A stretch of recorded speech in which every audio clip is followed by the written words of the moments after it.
Bien, tenemos el honor de recibir en Conexión Goleadora al profe César Farías.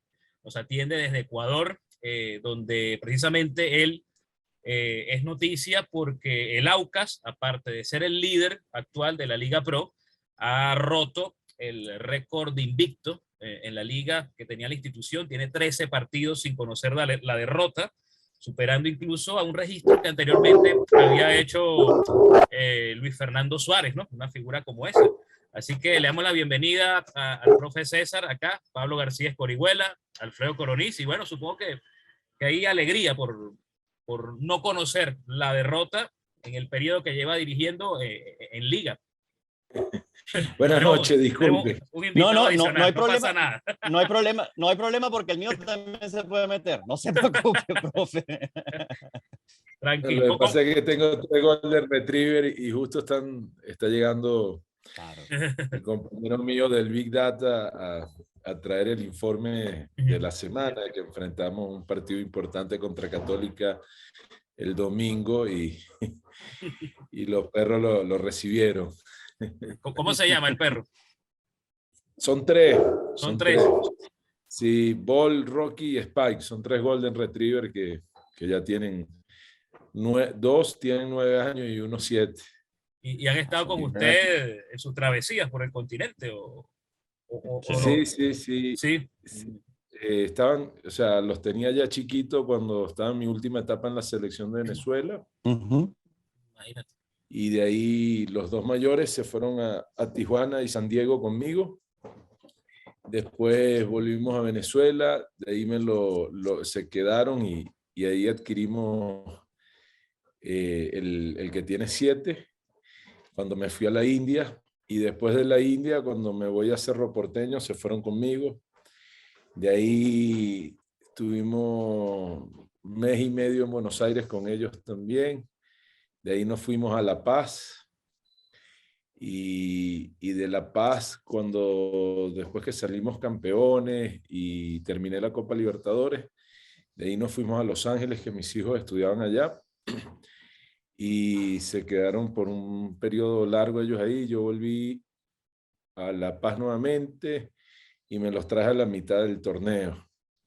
De La Paz me los llevé de nuevo a Los Ángeles, y de ahí los dejé un tiempito en Tijuana. Después me los llevé a Santa Cruz de la Sierra cuando me fui a la selección. Y de Santa Cruz llegaron hace 10 días aquí conmigo. Pero están adaptándose. Exacto, están tienen ese proceso recorrido. un montón. Mira, y aprovechando esto, fíjate, la compañía que ha tenido César, sus perritos inseparables, fíjate toda la trayectoria que has tenido, de verdad que es algo que al final también abre puertas al fútbol venezolano.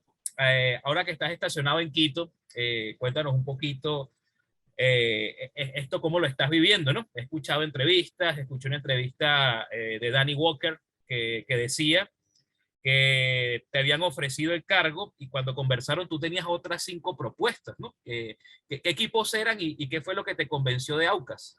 Mira, sí tuve... Yo no le dije eso a Dani, ¿no? Lo menciona él. Esas no son mis formas de manejarme. Ajá. Pero realmente tenía 2 ofertas importantes, una del fútbol argentino y una del fútbol brasilero, pero comenzaba la Copa Libertadores y la Copa Suramericana. Y los 2 clubes necesitaban entrenadores antes de la doble fecha Colombia-Brasil que teníamos nosotros. Pero yo no podía hacer eso, no estaba en mí.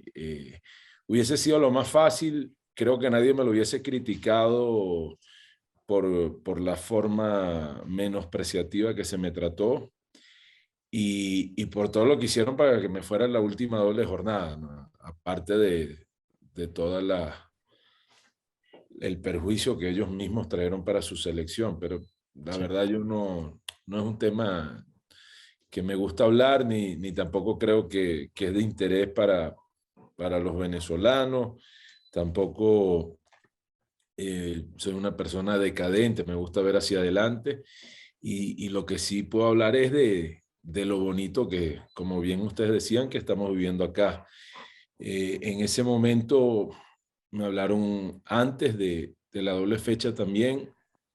Obviamente para mí fue primero eh, una impresión difícil porque estaba un amigo como Héctor Pablo Vidolio acá.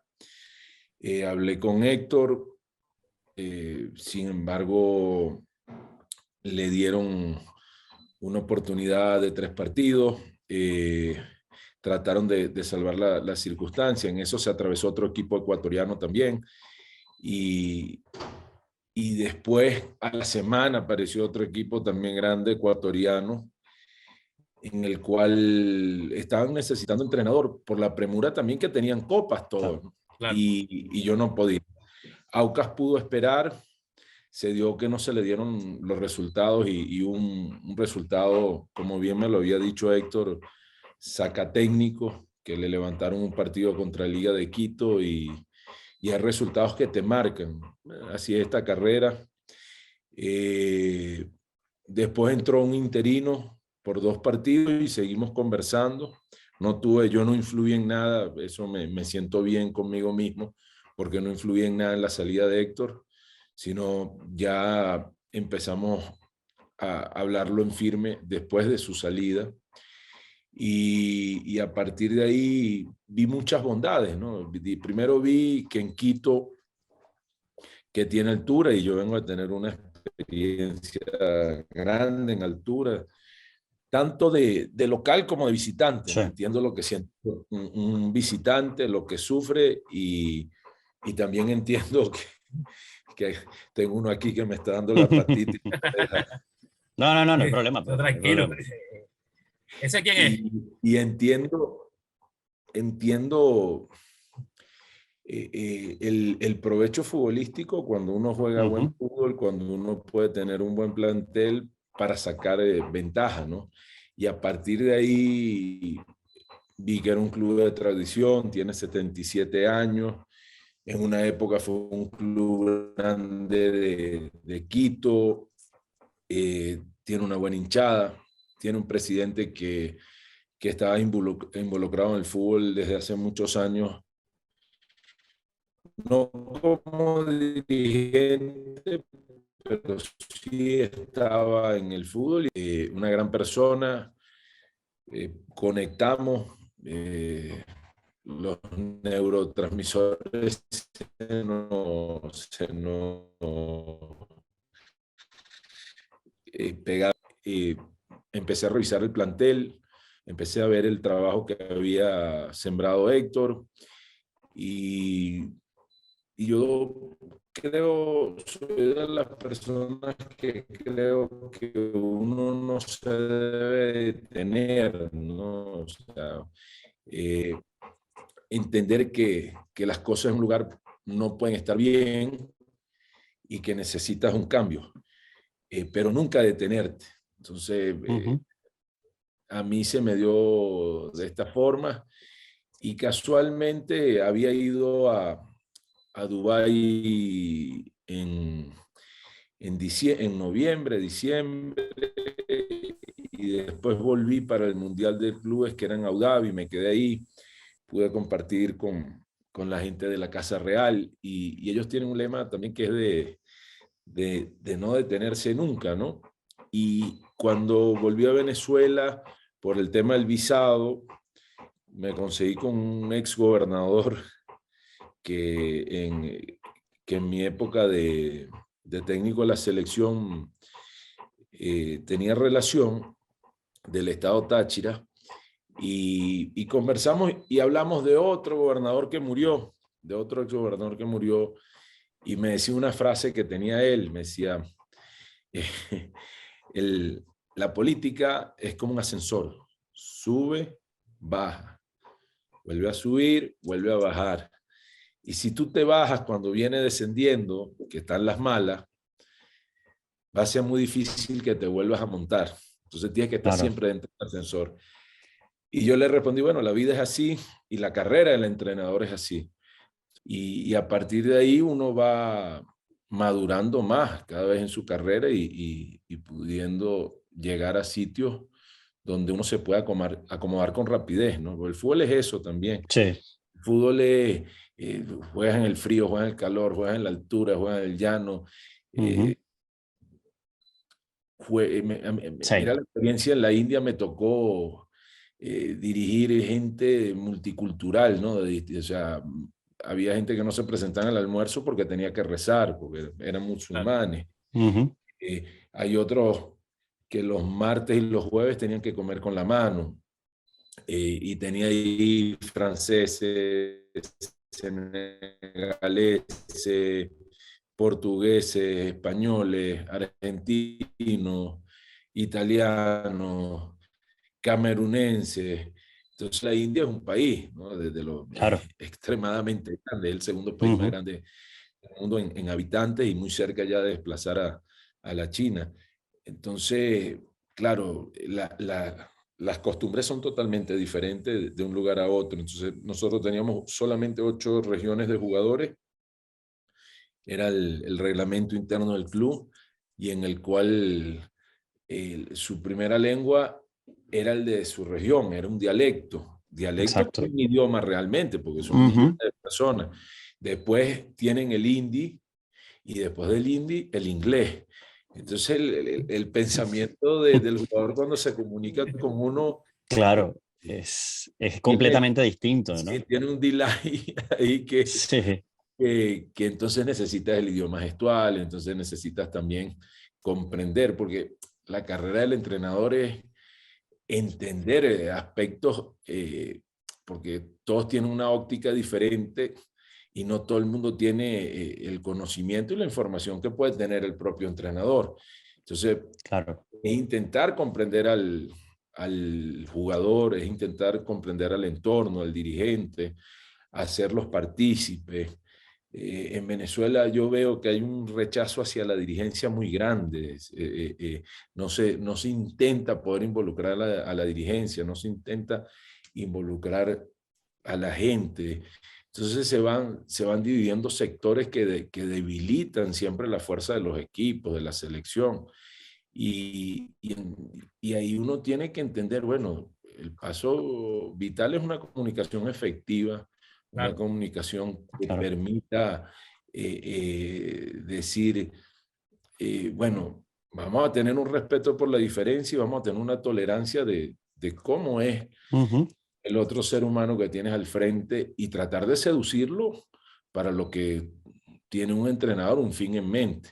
Y Claro. acá me he conseguido con la facilidad de que Danny Walker fue raquetbolista profesional, un tipo todavía, hoy estaba jugando pádel, estaba jugando contra Galinde, el arquero, y López, el volante. Ujú. Y les quería ganar, o no me he comunicado con ellos porque estaba viendo un partido que todavía no ha terminado, técnico universitario, que es uno de los próximos rivales nuestros, y venía de una reunión en la embajada, en el consulado venezolano, que están tratando de armar aquí un club para los hijos de los venezolanos. Mm.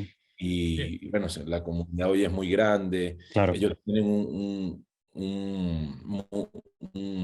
club muy bonito que tiene música, teatro. A mí me invitaron recién llegado aquí a un acto de conmemoración creo que era del natalicio de Bolívar, si no me equivoco.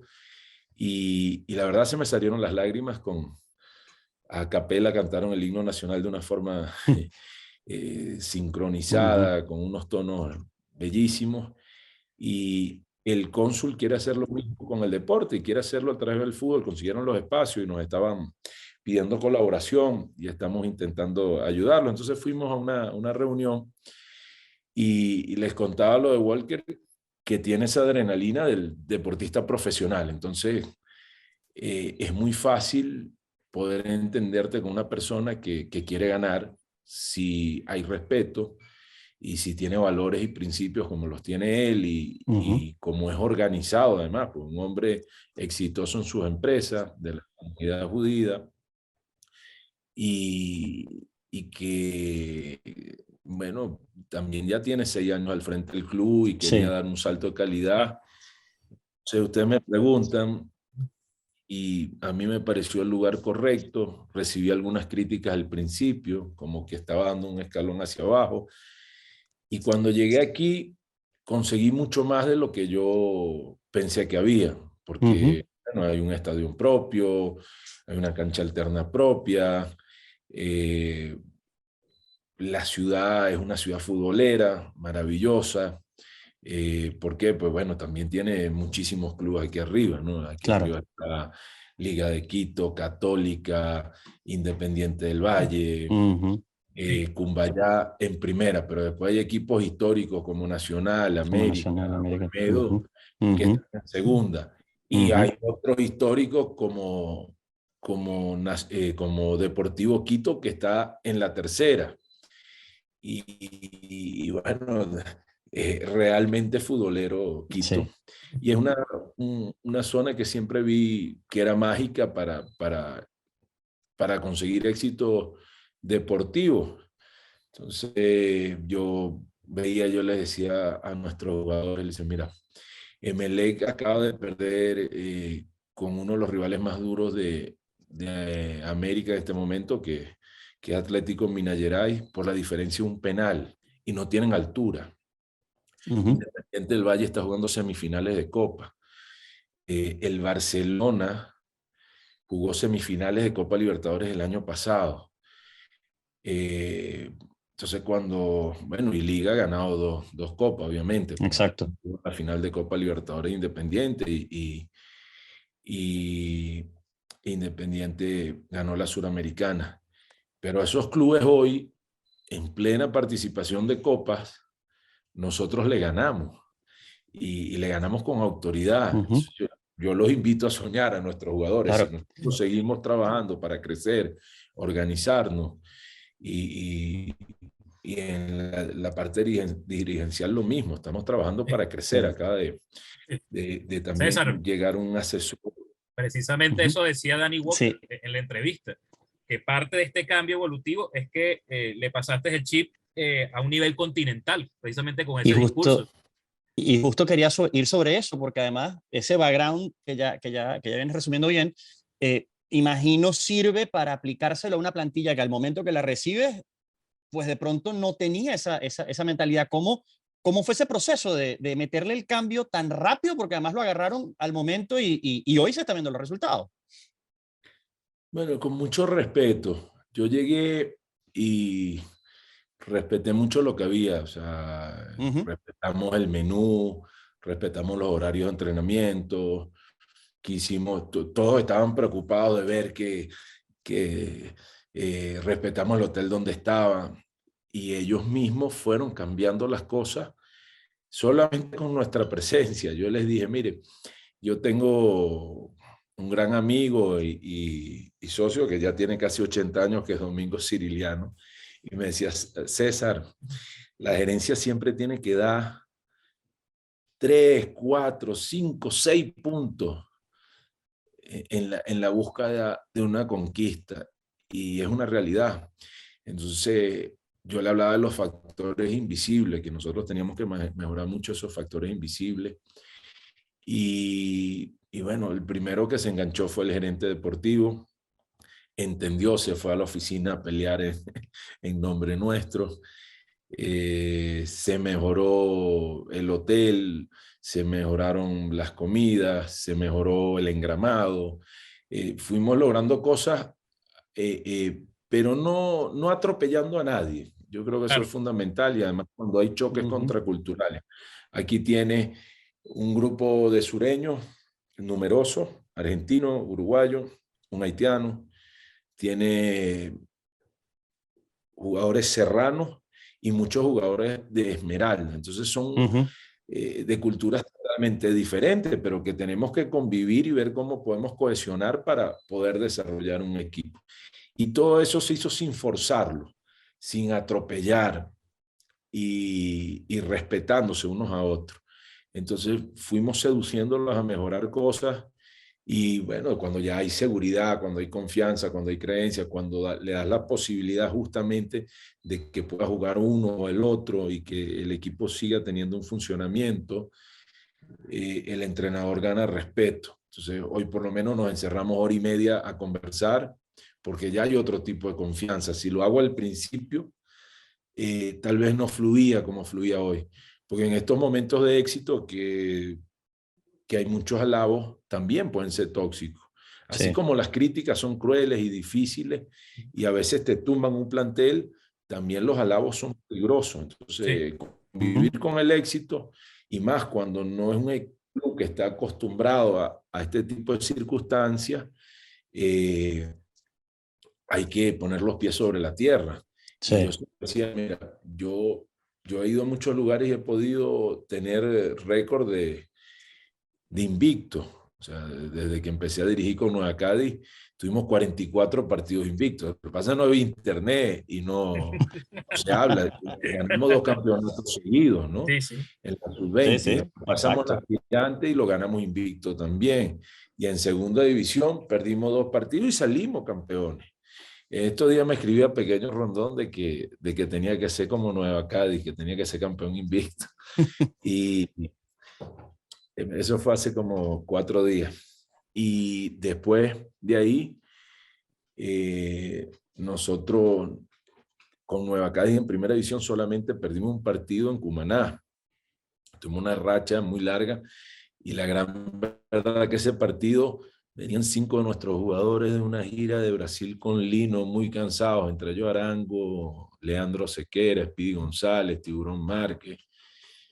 Y fue Italchacao y Ailton da Silva agarró esa tarde, tuvo una tarde de 2 jugadas que se sacó como a 3 o a 4. Jugadorazo Ailton, por cierto. Sí, los mejores. sacó el invicto. Pero no perdimos nunca en sub-20 ahí, nunca perdimos en segunda y en primera perdimos una sola vez.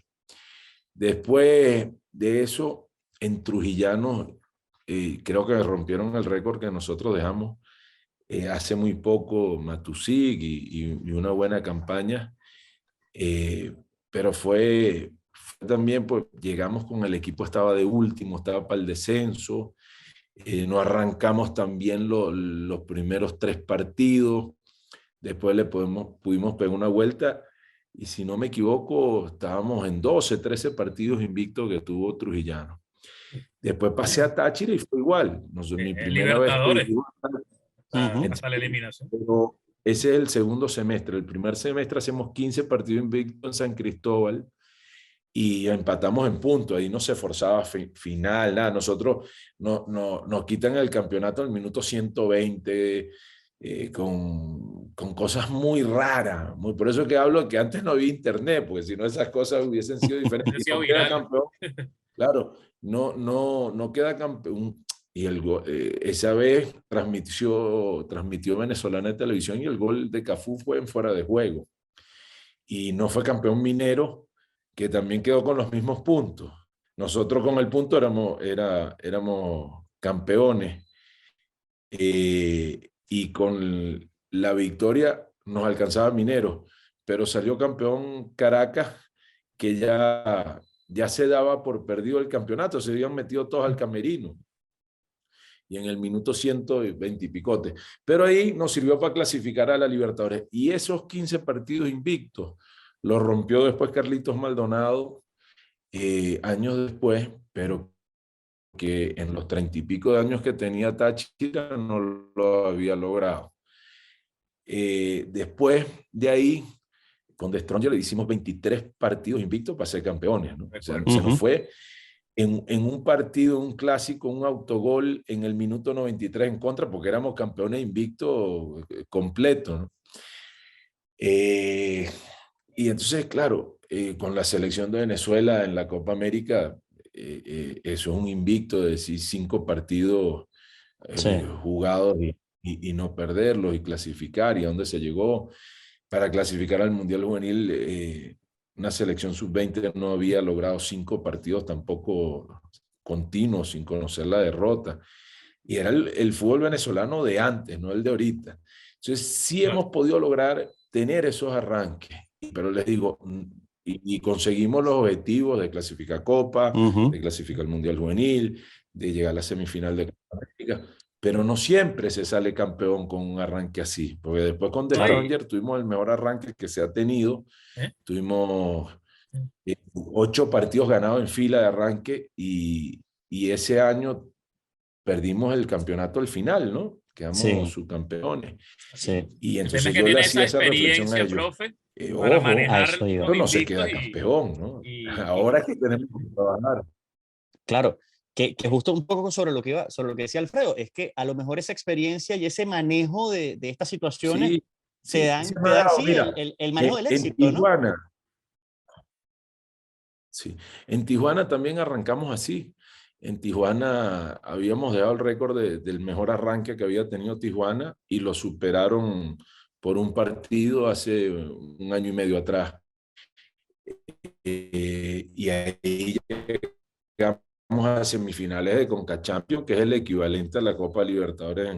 Pero es así, y a veces trabajas mucho y a veces eh, tu equipo juega bien y a veces tienes como que el camino abonado para llegar y no se te da, porque en el deporte es así. O sea, claro, eh, Jordan fue el mejor basquetbolista y tal vez el mejor deportista de la historia y jugó 15, 16 torneos, ganó 6, 5, o sea, perdió más de los que ganó, porque el deporte es así, pero ¿dónde está la posibilidad de tener éxito? En no rendirte, en seguir adelante, en saber de que hay golpes duros en fútbol, de saber de que, bueno, hay otros también que hicieron bien las cosas para llegar y después, lamentablemente, el fútbol latinoamericano ha habido mucha corrupción también y a veces se te escapa,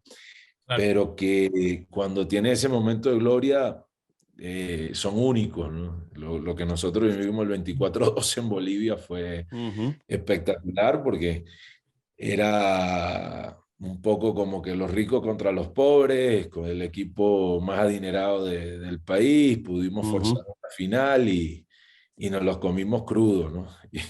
Así es. Ese día Profe, sabían ellos, nosotros y todo el mundo que íbamos a ser campeones. sí, sí, Igual que cuando nos tocó campeonar con Nueva Cádiz. Con Nueva Cádiz fue más emocionante que con Zuliano, ¿no? sí. Porque era nuestra tierra, porque era con la familia, era con los muchachos que habíamos traído desde abajo, porque llenábamos el estadio en una época que... Y nosotros tenemos unas fotos que no son digitalizadas. Tiene que De, digitalizarla, profe. Mire, Buenísimo, buenísimo. profe, estábamos hablando de eso, de acuerdo a su experiencia en Invictos en distintas partes del mundo, en su experiencia, cómo manejar esta euforia con Aucas, que tiene la particularidad, ¿no? Porque con The Strongest, un equipo grande de Bolivia, ya sabe lo que es históricamente ser campeón, pero el Aucas en profesional, porque el amateur, usted bien explicaba que tuvo un momento histórico importante en el amateurismo en Quito, cómo manejar ese tema, sobre todo sé que tiene jugadores que tienen experiencia, que han sido campeones, que incluso son jugadores de selección, pero el entorno, ¿no? Que puede haber una emocionalidad importante y cómo manejar todo eso. es como dices tú, ¿no? Eso existe. Lo primero es saber que existe. Uh -huh. Y bueno, hay que aprender a convivir con ello. Eh, He tenido la fortuna que pude dirigir equipos grandes, ¿no? Y equipos complicados también. Táchira, Cerro Porteño, de Stronger, y después llegar acá. Pero además llegué con mucho prestigio, pues. Tengo 10 años de selección dirigido, 3 premundiales, 2 Copa América, un preolímpico, un suramericano sub-20, un mundial sub-20, 5 Copa Libertadores, unite con el pasaporte venezolano, ¿no? Que no te lo perdonan. Entonces, me ha tocado soportar presión. Y antes de eso creo que fui dando etapas en mi carrera que fueron bonitas. Trujillano es un lugar complicado, Valera, porque como es pequeño y todo gira alrededor de su equipo, eh, o sea, tiene una calle para subir y otra para bajar que si no hace bien las cosas te tienes que topar con la gente, ¿no? Es verdad. Y afortunadamente uno fue viviendo cosas buenas y cosas difíciles en todos esos lugares. Entonces, hoy uno llega a un lugar que consigue el apoyo, el respeto, porque no ha sido solamente el respeto eh,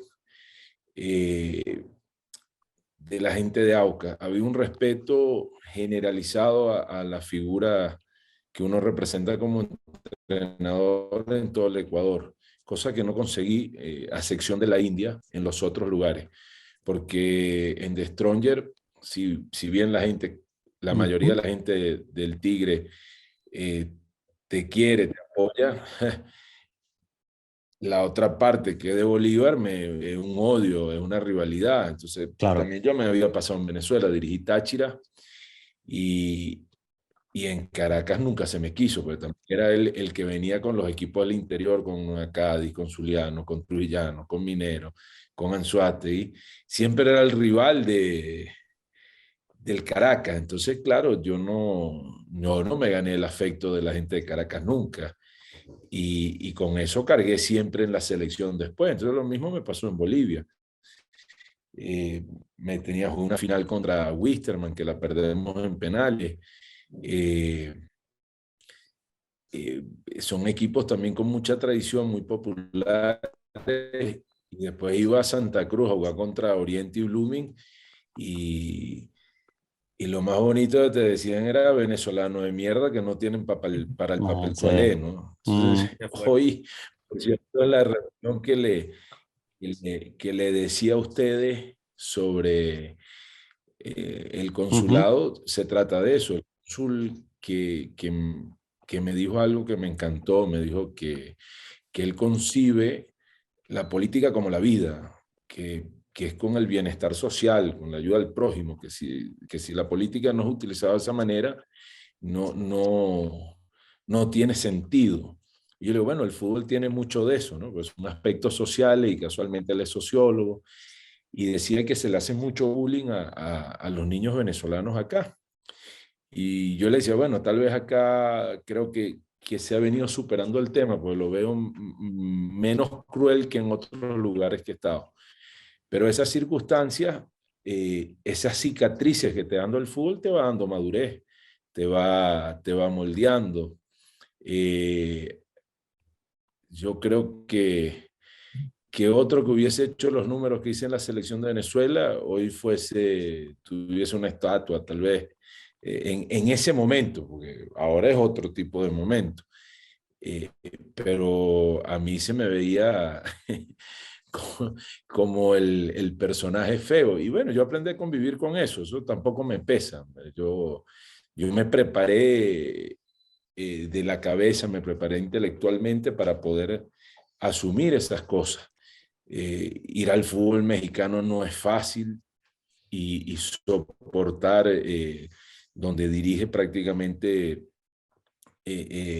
entrenadores de una nacionalidad que gobiernan, ¿por qué? Sí, claro.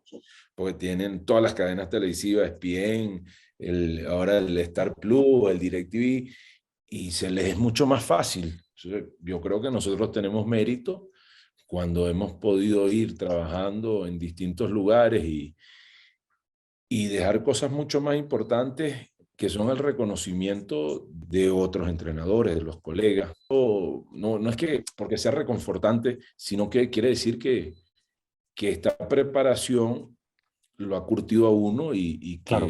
lógico, uno lleva un proceso de cambio, ¿no? Cualquier ser humano no es lo mismo, en el caso de usted, no es lo mismo un pasante de periodista a cuando ya tiene 20 años. No, y sabes que en estos días me conseguí por cosas, registrando papeles acá en casa, una entrevista que te hice para el Nacional, y hablábamos un poquito de esto, ¿no? De cómo el César Farías que había tomado la selección en 2007, 2008, era distinto al César Farías que en ese momento hablaba conmigo en 2013. Y veo el recorrido en casi 10 años y ahora eso, un poco uno siente la evaluación, qué tan distinto es este César que a lo mejor en la selección y en ese contexto, pues recogió ese, lo que bien tú dijiste, no sé, papel de malo, entre comillas, a este de ahora, ¿no? Obviamente el proceso de cambio tiene que ser así, ¿no? Lógicamente. Sí, sí, lo comparto, lo comparto. Obviamente soy una persona diferente en lo profesional, en lo humano. Estoy a punto de ser abuelo. Me siento joven, estoy fuerte todavía. Ya va, exacto, todavía Sí, estamos sí. jóvenes todavía, ¿no? Pero, Pero me ha tocado el fútbol, me ha dado la posibilidad y la vida de vivir muchas cosas con intensidad y que te sirven para crecer, indudablemente. También al vivir en otras culturas, eh, con otras visiones, te hace ser más tolerante, te hace entender, sabes también cuando tienes que pasar desapercibido, cuando tienes que callarte la boca, cuando no te tienes que enganchar o cuando tienes que poner sí, todo el temperamento necesario, porque es una actividad varonil, ¿no? En muchos aspectos y que tiene mucho vigor, mucha energía y que lo tienes que poner. Eh, ta- me, me río porque me pasó una cosa hace el día ajá, viernes pasado. Ajá. Hay un muchacho barquisimetano que trabaja en el complejo, en mantenimiento, grandote, fuerte. Y bueno, un poco como somos los venezolanos, a veces somos medio lisos. Y fue y me llamó viejo el jueves. Y yo nunca le he dado confianza, pero no, ya está viejito, porque se jugó con un Caramba. jugador. Y yo no dije nada. Llegó al gimnasio, yo estaba en el gimnasio y me volvió a llamar viejo. Y entonces agarré ah, y me enojé, se me salió el competitivo de adentro y lo que es la adrenalina, ¿no? Del deporte. Y pues yo hago ejercicio para mantenerme saludable, no para otra cosa. Y estamos haciendo un circuito, la, la parte de la sentadilla tendría, no sé, 60 kilos y le terminaron montando 120 kilos es y le hice ya las respetable. repeticiones y yo no sabía que podía levantar eso tampoco. Yo Esa fui, es la adrenalina, sí. la barra se dobló un poquito y todo porque lo vi en el espejo. Ujú. Después fui y la tiré ahí con rabia y le digo, a ver, dale pues. Y empezó, no, que la columna. Ah, bueno. Alfredo Edward, tengo muchos años las pesas rusas que me gustan Ujú. y bueno, tienen parte de técnica, ¿no? Y, Sí, sí.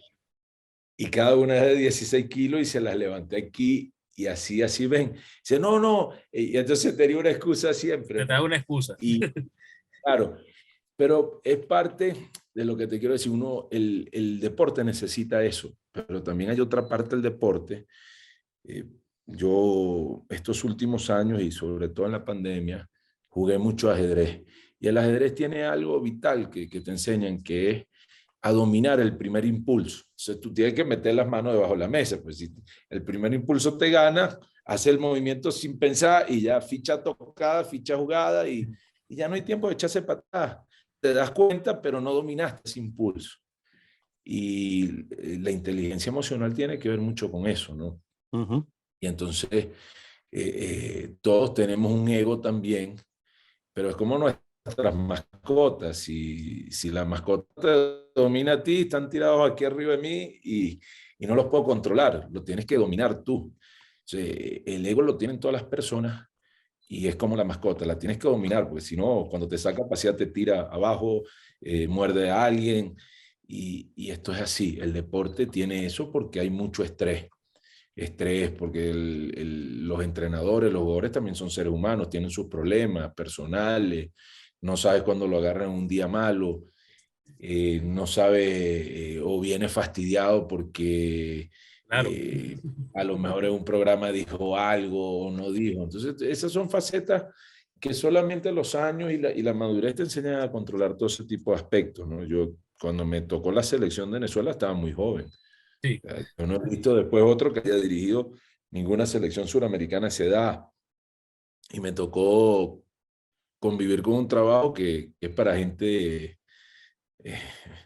casi de la tercera edad, ¿no?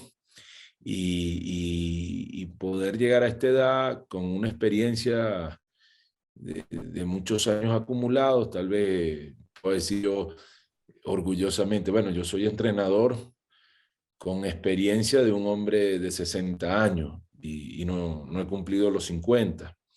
Entonces, ahí está el gran desafío, el desafío de ser un aprendiz diario, de ser bien proactivo, de saber que esto es con diálogo, que es con convencimiento, pero seduciendo a la gente, no es imponiendo cosas nada más. Y, y creo que el arte de poder liderar a equipos de fútbol lo he ido mejorando a través del tiempo. Y como lo dije, orgullosamente venezolano, orgullosamente vino tinto, y que a pesar de las dificultades he podido cumplir la mayoría de mis contratos en más de un 90%. Y cuando me ha tocado salir, los números realmente no han sido malos. Ha sido más una cuestión dicotemática del tema de que un venezolano dirigiéndonos. ¿Cómo es eso? O sea, en Cerro Porteño no me lo perdonaron. Cerro Porteño iba a ser campeón. Estaba clasificado a la segunda fase de Copa Libertadores. Y no me perdonaron el ser venezolano. Pero está bien, como son las cosas del fútbol, yo pude demostrar, cuando revisan mi historial Paraguay-Venezuela, Paraguay-Bolivia, un historial muy bonito, ¿no? Te favorece. Me favorece altamente. Entonces pueden decir que burro, que hablador, que lo que sea, pero con trabajo uno demuestra. Y es un fútbol, ojo, un país maravilloso, un país que respeto, pero estoy poniendo un ejemplo, nunca había dicho eso tampoco y lo digo sanamente. Mañana ustedes lo ponen en las redes y va a salir más de un tonto a decir cualquier barbaridad. Sí. Y me tiene sin cuidado también, no me importa, porque nosotros hemos ido trabajando con honestidad donde hemos ido y siempre hemos conseguido trabajo y no contamos los lugares que no hemos ido porque por muy importante que sean no consideramos oportuno porque no, no vale la pena. Pero lo que sí vale la pena y lo que cuento es como millones de venezolanos que le toca irse al extranjero y luchar, que es posible cuando uno cree en algo. Yo crecí, no había donde estudiar para entrenador. Yo crecí y no había ningún entrenador trabajando venezolano en el extranjero. No dirigían ni en el fútbol venezolano. Cuando yo empecé a dirigir, el único que dirigía a Estudiantes de Mérida era Richard. Y yo dirigía a Nueva Cádiz y después pasó a ser Zuliano. Los demás todos eran nacidos en otros países. O lo traían a dirigir o que se habían ido a jugar en Venezuela, se formaron y se quedaban, ¿no? Que son considerados venezolanos, como Cavalieri, Plasencia, Moreno, Cata, pero nacido en el país era Richard, era yo, y en ese momento no había más. Después vino Carlito, después vino Noel, y ya, felizmente, ya cuando tomamos la selección y estamos en la selección, a mitad de selección hubo un momento que todos eran venezolanos. Y ahora Y está yo usted veo afuera, salió que el Estífano, está venezolano, Sabarese en Estados Unidos. claro, empieza ahora a haber una generación que tiene posibilidades. Rafael lo ha hecho bien, Y salió campeón en Rafael, claro. Colombia. Richard quedó campeón en la Colombia, en Ecuador, tuvo un paso por acá, le fueron bien. Estoy seguro que el día que le toque a Noel le va a ir bien, porque es un extraordinario entrenador también. Sabarese pudo salir adelante muy rápido y mejorar un equipo que ya era competitivo, pero le dio un plus más arriba todavía. Y eso uno lo ve con muy buenos ojos, ¿no? Saber. Pues hay algo que a mí me sorprende, es que se crea que nosotros no tenemos historia, los venezolanos. a ver, o sea, todos deseamos que se vaya al Mundial, todos queremos Claro. que sucedan cosas maravillosas, ojalá un equipo pueda ganar una Copa Libertadores, sea el entrenador de donde sea, pero la historia que ha tenido Venezuela, poca o mucha, tiene historia, y no es fácil de superarla tampoco, ¿no? Porque superarla es entrar en el Mundial, superarla, la última eliminatoria que dirigimos, clasificábamos al Mundial con los nuevos cupos que hay. Clasificamos a mundiales de menores, fuimos subcampeones del mundo y, y cosas que no son fáciles, sentarse en la mesa de Conmebol antes y saber cómo se manejaban las cosas y cómo se repartían los cupos, eh, no es fácil para los venezolanos. Entonces, yo Incluso voy un sí poquito más creo que el allá. venezolano tiene capacidad, creo en los entrenadores Sí. venezolanos, como creo en los jugadores venezolanos. Y disculpa, César, que te interrumpa, pero voy un poquito más allá. Ver a un entrenador o a un seleccionador venezolano en una selección de otro país, algo que además es otro paradigma que de alguna manera se rompe, ¿no? En medio de este proceso, ¿no? Digo, agarrándome justamente de tu ejemplo con Bolivia, eso era algo que hace 25 o 30 años era impensable, es más, sin ir demasiado lejos, quizás hace 15.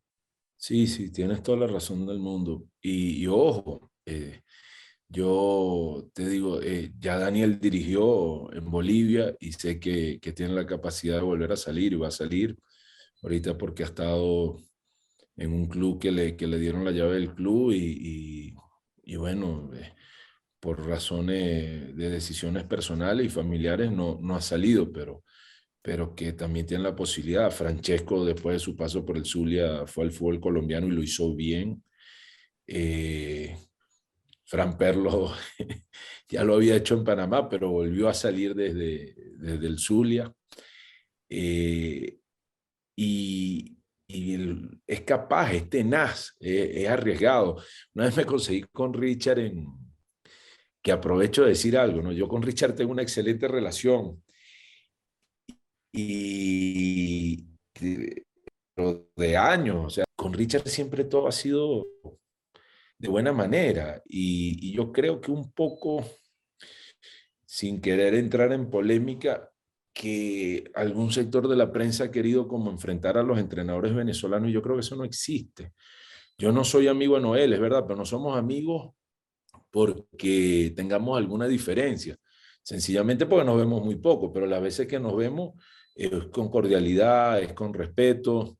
eh, Creo en el trabajo que hacen ellos, creo en su capacidad y que esos, con todo el respeto, todos esos pendejos Ujú. que nos quieren enfrentar, que sepan que eso no es verdad, que nosotros no tenemos ese tipo de recelo de ningún tipo, para nada. Y la familia de Noel es de mi pueblo, es de Wiria. Yo jugaba basquetbol con sus tíos y, y tengo una relación de respeto. No somos amigos por lo que estoy diciendo, jamás coincidimos en la misma ciudad, jamás coincidimos de poder compartir un curso juntos o de estar tiempo juntos, pero las pocas veces que nos vimos conversamos de la mejor manera, de la mejor forma y yo sé que hay un respeto mutuo. Con Richard sí he podido encontrarme en algunas ocasiones en Mérida, en Margarita, en Maracaibo, en Cumaná, y tuvimos otro tipo de posibilidades de conversar, que después con la selección, él cuando la tuvo estaba a full con la selección, después cuando yo la tuve estaba full como corresponde, entonces no, a lo mejor no tiene esa cercanía. Yo con Ricardo David tengo una excelente relación. Ricardo ayer me escribió, o sea, estamos pendientes, uno le decía suerte, ahí está abriéndose camino también en la MLS, ya está en el equipo profesional y en Cincinnati ha mejorado muchísimo, le ha ido bien, está feliz y siempre conversamos de fútbol y de cosas, intercambiando las experiencias. Ujú. Entonces yo no sé por qué hemos sido tan tontos de permitir eso, porque es totalmente diferente a lo que hacen los que nos quieren colonizar ahora, ¿no? Nos colonizan y ellos sí, ellos son buenos todos. No hay uno de ellos que sea malo. Entonces, ahí es que yo digo, bueno, tampoco las cosas son así. Y tú Profe, decías de abrir puertas. Yo el momento que pueda abrir la puerta a un venezolano, siempre que sepa que tiene la capacidad, como los personajes que he hablado, lo voy a hacer. En The Stronger intenté que fuera Richard, intenté que fuera Chita en su momento, por una razón u otra no se dio. Richard yo creo que no se dio por el tema de la pandemia, eh, porque había una posibilidad de que fuera, el nombre se vio con agrado. Con Noel también lo empujamos bastante, pero como no hablé directo con él, con Richard sí hablé directo, no sé quién se atravesó a conversar para llevarlo, pero el nombre que puse sobre la mesa fue el de él. Y creo que se equivocaron por no por maldad, sino por el desconocimiento de Sí. saber entrar a un lugar o no, porque hay factores que no se ven, pero que hay que aprender a vivirlo. Yo digo, mira, el fútbol venezolano en los 70, los 80, los 90, y veo algunos jugadores que nosotros manejamos que en algún momento quiero conversar con ellos mano a mano, y porque tengo el cariño y el respeto y la autoridad moral, como decírselo, ¿no? Pero siempre es como pegándole al dirigente, ¿no? Yo eso se lo decía a Mon López en su momento, él decía, no puede ser que ustedes, en vez de contribuir con su experiencia, todo es, el dirigente es un malvado, es un ladrón, es esto, pero el fútbol también necesita dirigentes. claro. Y es muy fácil cuando uno nada más es el empleado, y es muy fácil cuando no te tienes que meter la mano al bolsillo, y es muy fácil cuando dice, bueno, vamos a hacer un proyecto. Ajá, pero el proyecto ¿de quién? A ver, porque cuando yo quiero un proyecto, lo financio yo, busco el dinero, lo pongo, lo lucho. Como has hecho con Eh, Zulia. y mira, hemos cumplido en 5 años, y en este tenemos dificultad porque el fútbol venezolano está financiando un proyecto de otro. Y yo deseo que les vaya bien. No tengo ningún problema con ninguno, respeto, no le tengo envidia a nadie, tengo mi propia forma de ser, pero tampoco le tengo miedo a nadie. Y hoy parte de los problemas que tenemos es porque más de la mitad del presupuesto, por lo menos de nuestro club, se ha tenido que desviar en otras formas. Viniendo de una pandemia es imposible. Si uno llegaba a la pandemia, el Zulia nunca hubiese tenido este problema. Nosotros somos el único país de Sudamérica que no tenemos derecho de televisión. Es increíble. Entonces, ahí está el detalle. A mí me dice Danny Walker, ¿y cómo hace? Y bueno, ¿cómo hace? Con lo que usted me paga, con lo que tengo ahorrado, ahí vamos peleando y luchando, y este año estamos quedando mal, todos estamos quedando mal, pero claro, la diferencia es que yo les puedo decir esto, ¿sabe por qué? Porque a mí la gobernación no me da dinero, la alcaldía no me da dinero, el gobierno no me da dinero. Y también tiene otro actor en la ciudad, futbolístico. Sí, pero además yo no soy el dueño del estadio. Además de todo eso que te estoy diciendo, yo nunca tuve un negocio de control cambiario en Venezuela, o que yo soy constructor de un ministerio, o lo que sea. Y no me estoy metiendo con nadie. Lo que estoy diciendo es que hay gente que no puede levantar la voz. Yo tampoco mi papel es ir a caerle encima a nadie, porque creo que cada quien tiene la posibilidad, la oportunidad de demostrar lo que puede hacer. Pero en este momento es muy fácil agarrar a un grupo de influencers en redes sociales, o a jóvenes periodistas que no tienen la lectura tan clara de lo que está pasando, y decir, bueno, los culpables son los dueños de los equipos. No, hermano, Venezuela tiene una cosa que tiene de años: una federación rica y unos clubes pobres. Es la única federación que no le da de las entradas internacionales nada a sus clubes. Y es una política mal utilizada porque vas a todas las otras federaciones y ves que no sucede así. O sea, yo te pongo un ejemplo. Bolivia, un equipo de fútbol profesional boliviano no arranca con menos de $1 millón. Le toca $700.000 de derecho de televisión, más lo que venden entradas, más lo que venden publicidad. No arranca con menos de $1 millón. Y hay equipos que producen muchísimo más. Y después vienen todas las entradas de copa. Eso no lo tenemos nosotros. Entonces, los valientes que se meten en esto e intentan llevarlo adelante, se le hace cuesta arriba. Se hace bastante cuesta arriba. Nosotros, si no hubiésemos tenido estas dificultades económicas que estamos teniendo, no estamos lejos de pelear el cuadrangular final, ¿no? No. Porque cuando ves los números y ves, pero bueno, la gente tiene sus necesidades y uno comprende lo que sucede con los jugadores y comprende las circunstancias. También hay que entender lo que ha vivido Venezuela antes de la pandemia y en la pandemia. Nosotros, cuando tuvimos esa gran Copa Suramericana y ya veníamos de una Libertadores y habíamos dado 3 vueltas olímpicas, no había electricidad más del 70% del tiempo. Y tú lo sabes, Alfredo, que coincidimos allá. Sí, coincidimos allá y era difícil, y sin embargo se pudo salir adelante. Pero ¿tienes ánimos de seguir, profe, con Zulia, sí, después de todo esto? Bueno, yo no soy de rendirme, vamos a ver qué pasa. Estamos tratando de poder hacer mejor las cosas, pero hay algo que está claro. Nunca vi nadie que se me acercara a decirme, entréguenos el equipo. Nunca vi nadie que dijo, bueno, ¿en qué puedo ayudar?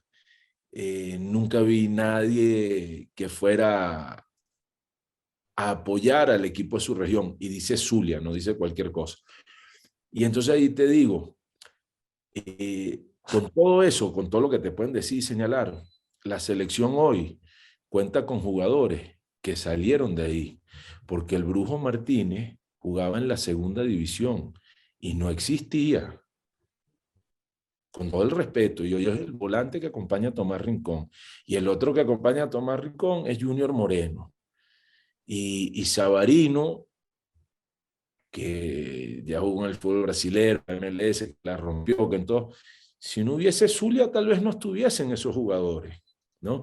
Y como han salido unos cuantos afuera, y ahora hay otra muy buena generación. Bueno, Jesús Paz me parece muy bueno, por ejemplo. Sobre todo que es un buen carrilero izquierdo, de verdad que aprecio mucho el trabajo. Bueno, ya estuvo en Esperanzas de Tulón. No, y si ves los dos centrales, no sé quién tiene dos centrales de 1.95 para arriba. Sí, el británico Lonsdale y... Sí. Se me va el nombre del otro.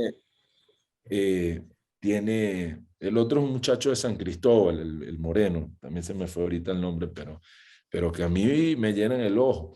Hay un jugador, ahorita también, entre tantos nombres, pero que a mí se me hace ver a Caricari Noriega, ¿no? Hizo un golazo el otro día en Barinas. Pero tienes a Lewis Peña, que tiene mucha sangre fría y es espigado también, que está, creo que estaba lesionado.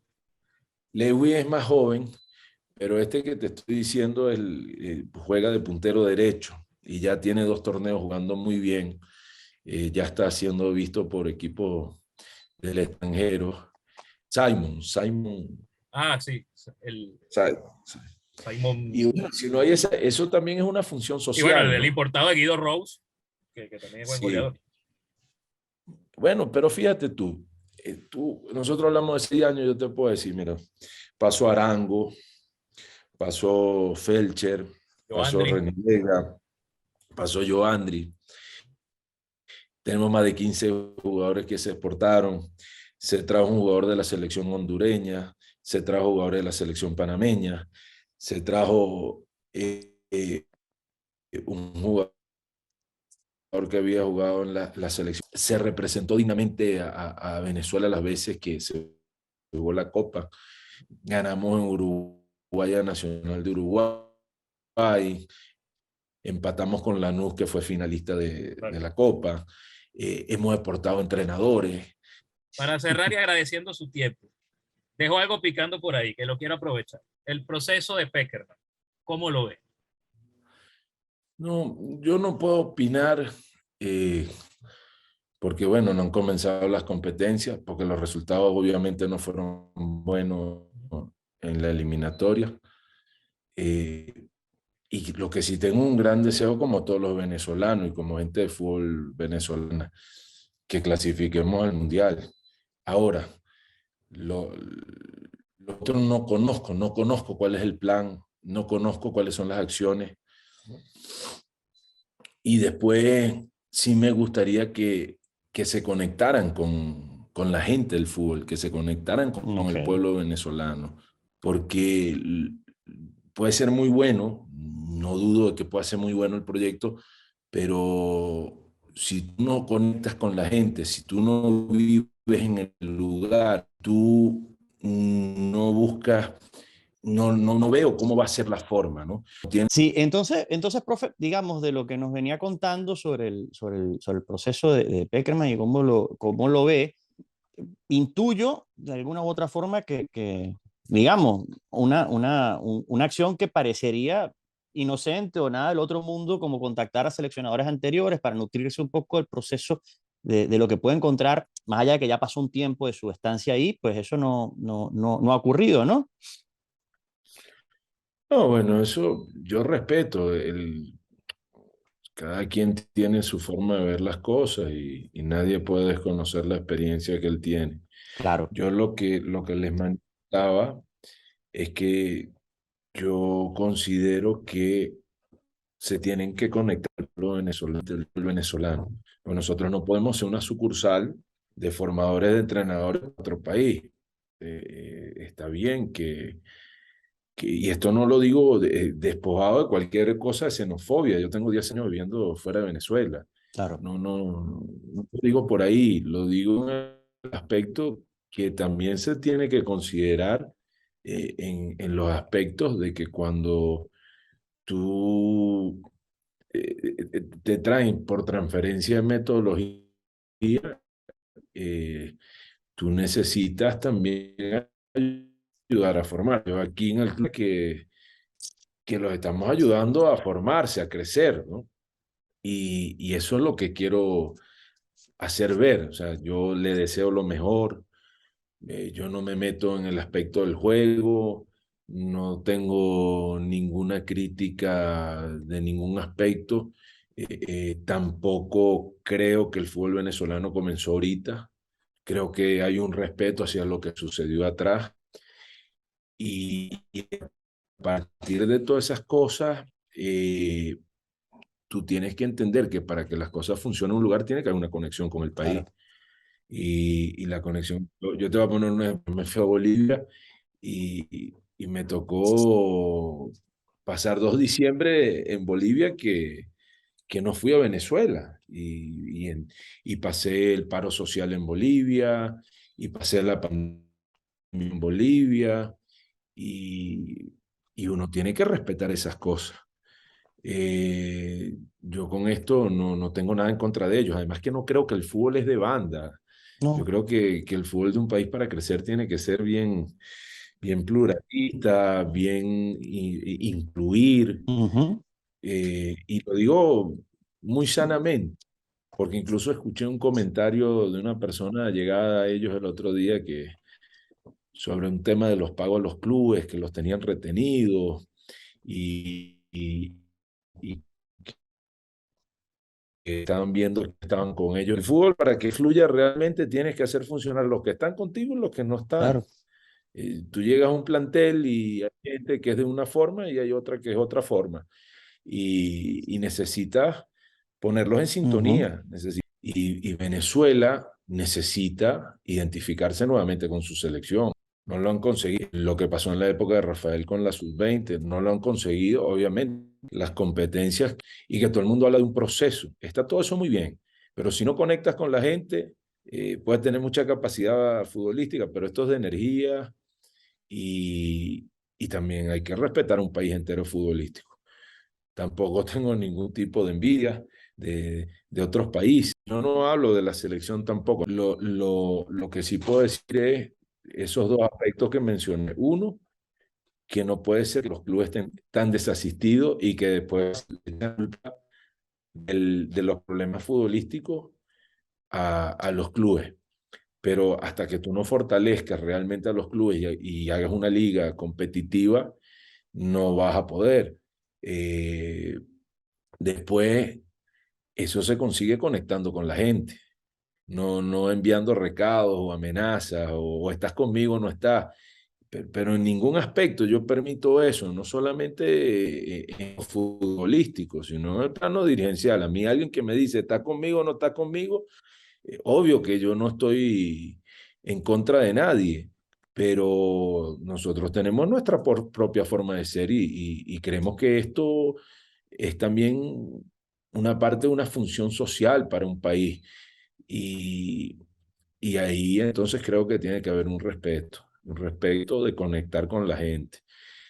Esto es lo único que yo puedo decir. Después lo otro, ojalá que ganen todos los partidos, ojalá clasifiquemos al Mundial. Tenemos nuestras dificultades, obviamente, pero a partir de ahí tenemos que decir, bueno, vamos a ser solidarios con quienes nos tenemos que defender. Ni tampoco que si no les va bien a ellos, yo voy a decir cosas que vayan en contra de nuestra selección. No, No. no. Pero sí creo que debe haber un respeto hacia el venezolano, hacia la gente común, hacia la gente que trabaja en el fútbol, y que haya espacio para los venezolanos, porque hay venezolanos con capacidad también. Entonces, yo le digo que está muy bien que hayan llegado a su cuerpo técnico desde la 15 hasta la mayor y que todo lo que quieran, pero es Venezuela, es vino tinto. Y eso tiene un respeto y una consideración. Y yo creo que la publicidad que se hizo con relación a lo de las menores no es tan así. Entonces ahí es que yo estoy en desacuerdo de la conexión con la gente, que no se puede perder. Pues tú puedes traer a personas calificadas, sí, como no, que comanden, pero al final los que están en el día a día y los que sufren y los que saben que se le va la luz, que las cosas están difíciles, porque bueno, tenemos un proceso país que tiene sus dificultades. En Disculpe, la, profe, ¿está de acuerdo con no está de acuerdo con la regla juvenil o con la abolición de la regla? no, yo no estoy de acuerdo en que se le haya abolido, Ok, porque no, porque veníamos de una pandemia, o sea, el momento que se la abole no es el correcto para mí, pero yo lo respeto, o sea, con eso no estoy en contra de lo que están. Yo me he convertido en un especialista en aprendizaje en adulto, en enseñarle a adulto. ¿Por qué? Porque nosotros no podemos esperar 20 años de formar a un niño desde los 6 años.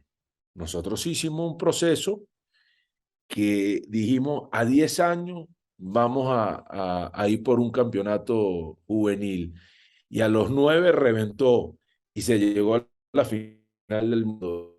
Y no solamente sino que también los entrenadores se les formaron para eso, se les llevaron, se les trajo, a mí se me paró toda la federación cuando llevé a Dudamel a la sub-17 y creímos y lo tutoriamos y con toda su personalidad y lograr cosas importantes menores. Hoy hay una generación que felicita el mundo, hay muchos jugadores que juegan en el extranjero, por no decir su totalidad, que no teníamos los otros en algún momento. Y hoy se habla de los jugadores en Europa. Bueno, nosotros ya en la última etapa, Rosales era el lateral derecho en el Twente Holanda. Vizcarrondo jugaba en Francia. antes. Amorebieta jugaba en Bilbao. Sichero jugaba en Francia también. Tomás Rincón en Alemania. Juan Arango en Alemania. Maestrico venía de México o de Argentina. Sí. El único del torneo local era Paqui Lucena y los dos delanteros eran Salomón Rondón y Mico Fedor de la primera división Sí, ahora que mencionan los jugadores, escuché recientemente una entrevista, no recuerdo, pero sí, no recuerdo si fue Miku, alguno de sus dirigidos, que él decía que quizás en esa generación que usted tomó, había más jugadores en el torneo local, pero lo que caracterizó fue el hambre de ganar. Y ese jugador, que de verdad ahorita no me viene a la memoria, que él lamentaba que en el ciclo reciente no veía esas ganas de comerse al mundo, incluso con las limitaciones que había cuando usted lo tomó, ¿no? Desde afuera, ¿cómo vio ese proceso que capaz estuvo marcado por el tema político en la federación, la inestabilidad, pero el ambiente percibía que faltaba como un poquito más de ese ímpetu que caracterizó al ciclo de Farías. Sería mezquino de mi parte calificar eso de esa manera, ¿no? Yo creo que cada quien pelea con las armas que tiene y que tiene las posibilidades. A mí me tocó arrancar un ciclo de un proceso que ya venía con cierta edad y me tocó renovar la selección, porque a mí ya yo no tenía a Angelucci, ya yo no tenía a Pacheco Vallenilla, ya yo no tenía A Pájaro, al, a- al Pájaro, no tenía a Caricari, no tenía a Rubén Morán, no tenía a Ricardo David. Entonces, hay un cambio de jugadores, ¿no? Sobrevive Arango, obviamente, que era más joven, Giancarlos, que estaba jovencito, y José Manuel Rey. Una situación normal de situación en el claro. cual hubo esa necesidad. Pero ya cuando nosotros consolidamos el tiempo, prácticamente nuestro único jugador del torneo local era Lucena, porque después vino Túñez, porque después vino los Felcher, porque Orozco también le tocó salir y los que venían del Mundial Juvenil están en Europa. Yo escucho a veces que se habla de la generación de Egipto, que no pasó nada. Salomón Rondón es un estandarte y no hace falta que diga lo que tenga que decir de Salomón, porque ya lo conocen todos. Del Valle se fue a Europa y todavía no ha vuelto. Los muchachos Flores todavía juegan, con tantas críticas que le hicieron. Peñita todavía juega, fue a Europa, fue brasilero. Y lo digo despojado de cualquier maldad o de cualquier recelo, no, no, no. Ojalá puedan superar todo lo que hizo Richard, lo que hizo Dudamel, lo que hicimos nosotros, y, porque eso es beneficioso para todos. Pero es necesario conectar con la gente, involucrarse con los problemas de las personas. Eh, la selección no puede ser solamente un grupo que viene del extranjero a algunos partidos y a disfrutar de unos beneficios que no tienen el resto del fútbol nacional en todos sus aspectos. Sí, Y sí. eso hay que tener conciencia. Estamos en un país que está lleno de dificultades y no lo vayan a tomar ahora como que yo estoy criticando No, al no, no. gobierno o criticando a las nuevas autoridades federativas. No, no, yo no tengo nada en contra de ellos, no tengo relación tampoco, pero entiendo que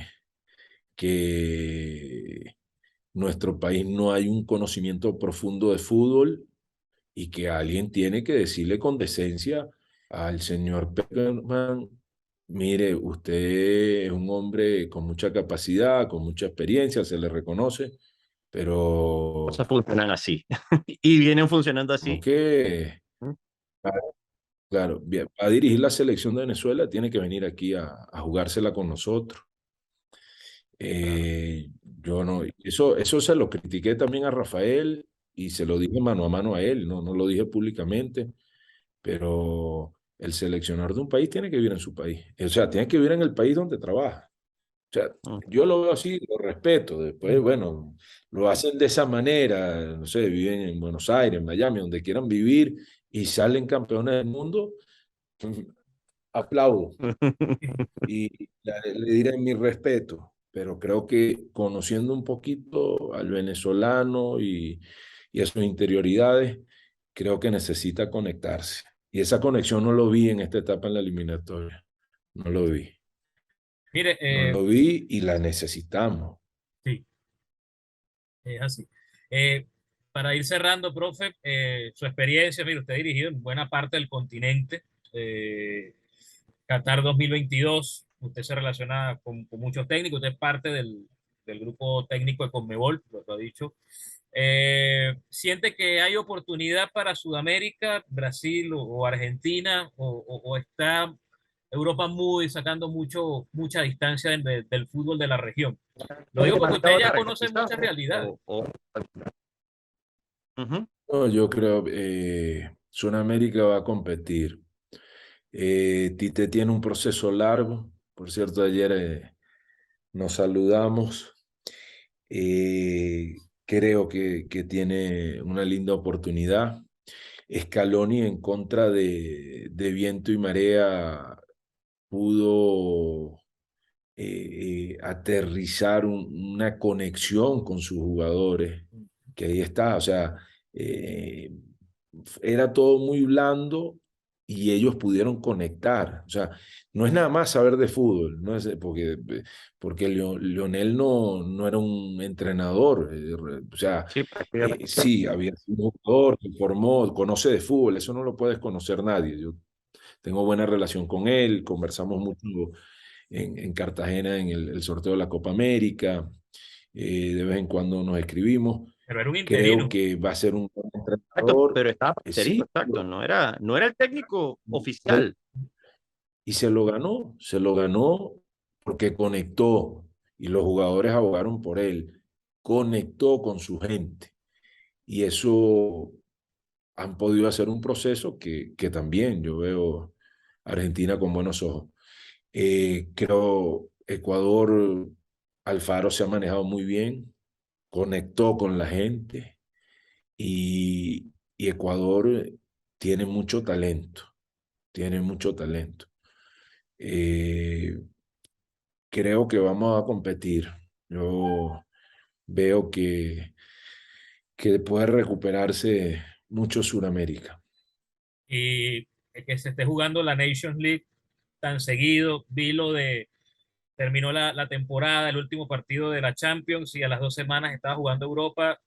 ¿Es beneficioso para Europa esa carga de partidos o eso pudiera O por afectarle el contrario, exacto, por ahí puede meterse los países de Sudamérica, aunque buena parte de los sudamericanos estén en Europa?